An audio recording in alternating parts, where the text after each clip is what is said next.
한국의 역사에는 활이 중요한 역할을 했던 수많은 전투들이 있습니다. 그 중에서도 중요한 전투들을 중심으로 활의 역할을 자세히 알려드리겠습니다.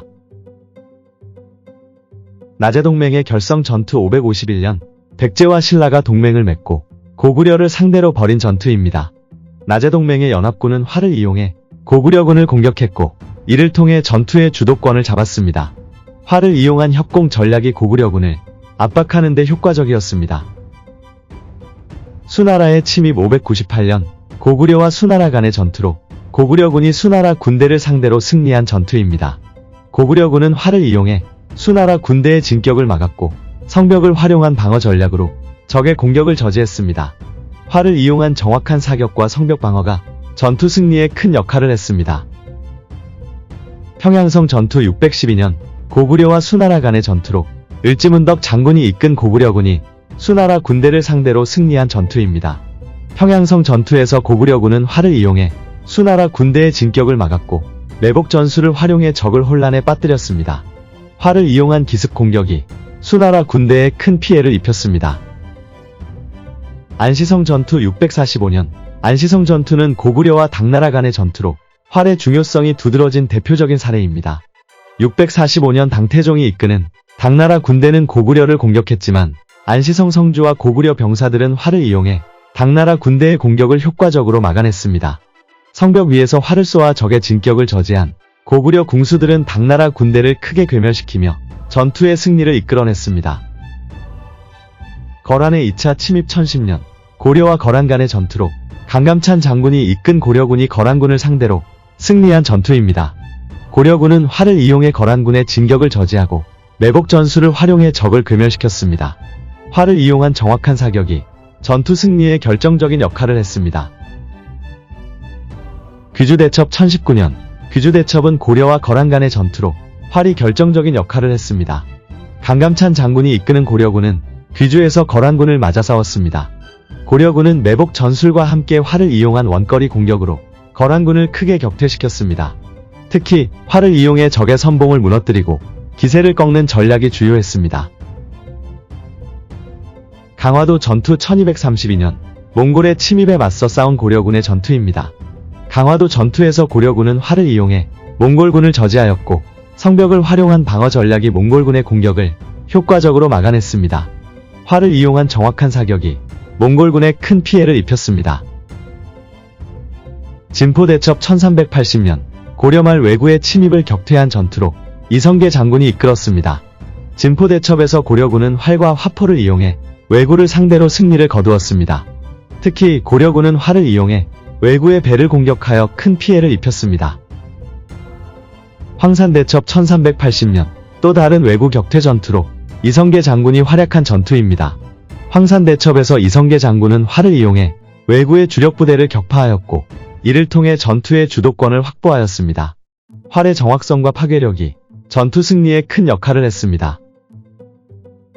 행주대첩 1593년, 임진왜란 중 권율 장군이 이끈 조선군이 일본군을 상대로 승리한 전투입니다. 행주대첩에서 조선군은 행주산성에서 활을 주요 무기로 삼아 일본군을 저지했습니다. 활을 이용한 정확한 사격과 성벽을 활용한 방어 전략이 일본군의 공격을 효과적으로 막아냈습니다. 활의 제작과 사용, 한국의 활, 특히 각공은 고도로 발달된 기술과 정교한 제작 과정을 통해 만들어졌습니다. 각공은 뿔, 나무, 대나무, 동물 가죽 등 다양한 재료를 사용하여 만들어지며 그 과정은 다음과 같습니다. 재료 선택, 각공 제작의 첫 단계는 적합한 재료를 선택하는 것입니다. 각공의 중심이 되는 나무는 유연성과 강도가 모두 필요한데 주로 느릅나무나 오동나무가 사용되었습니다. 나무는 건조시켜야 하며 이는 몇 년이 걸릴 수 있습니다. 뿔과 나무의 결합, 각공의 탄성을 높이기 위해 뿔과 나무를 결합합니다. 뿔은 주로 소나 물소의 뿔을 사용하며 이를 나무와 결합하여 활의 몸체를 만듭니다. 이 과정에서 접착제를 사용하여 단단히 붙입니다. 대나무와 가죽의 사용, 활의 양쪽 끝에는 대나무를 사용하여 활의 탄성을 더욱 높입니다. 또한 활의 표면을 동물 가죽으로 감싸서 내구성을 강화합니다. 이 가죽은 주로 소가죽이나 사슴가죽을 사용합니다. 마감 처리, 각공의 제작이 끝나면 마감 처리를 통해 활의 외관을 정돈하고 방수 처리 등을 통해 내구성을 높입니다. 이 과정을 통해 각공은 완성됩니다. 각공의 특징과 장점. 각공은 한국의 전통 활 중에서도 가장 뛰어난 성능을 자랑하는 활입니다. 다음은 각공의 주요 특징과 장점입니다. 작고 가벼움. 각공은 다른 활에 비해 작고 가볍습니다. 이는 휴대성과 사용의 편리성을 높여주며 특히 기동력이 중요한 전투에서 큰 장점이 됩니다. 강한 탄성과 파괴력. 각공의 독특한 구조와 재료 덕분에 강한 탄성과 파괴력을 자랑합니다. 이는 적을 더 멀리, 더 강하게 공격할 수 있게 해줍니다. 정확한 사격. 각공은 높은 정확성을 자랑합니다. 이는 전투에서 적을 정확하게 타격할 수 있게 해주며 전투의 효율성을 높입니다. 애기살. 애기살은 고대부터 사용되어 왔으며 삼국시대부터 조선시대까지 다양한 용도로 사용되었습니다.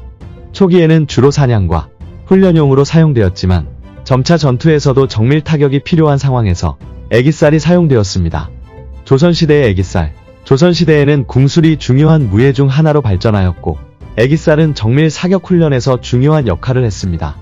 조선의 궁수들은 활쏘기 기술을 연마하는데 애기살을 사용하였고 이는 국방력 강화에도 기여했습니다. 애기살의 제작 과정. 애기살은 제작 과정이 정교하고 복잡합니다. 다양한 재료와 기술이 필요하며 숙련된 장인의 손길을 통해 완성됩니다. 애기살의 사용 용도. 정밀 사격 훈련. 애기살은 주로 정밀 사격 훈련에 사용되었습니다. 작은 표적을 정확하게 맞추는 훈련을 통해 궁수들은 사격 기술을 향상시킬 수 있었습니다. 이는 전투에서의 명중률을 높이는 데 기여했습니다. 사냥.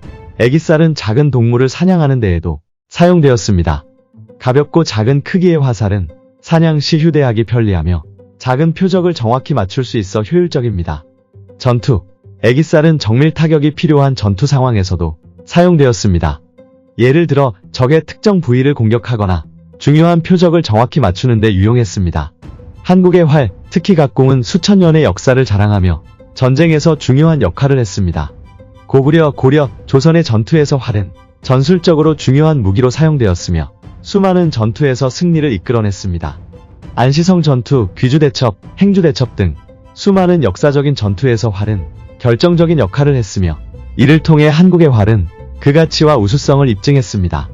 각공은 그 뛰어난 성능과 정교한 제작 과정 덕분에 오늘날에도 많은 이들이 배우고 연구하는 중요한 문화유산으로 남아있습니다. 시청해주셔서 감사합니다. 이 영상이 마음에 드셨다면 좋아요와 구독 부탁드립니다. 다음 시간에는 또 다른 재미있는 주제로 찾아뵙겠습니다.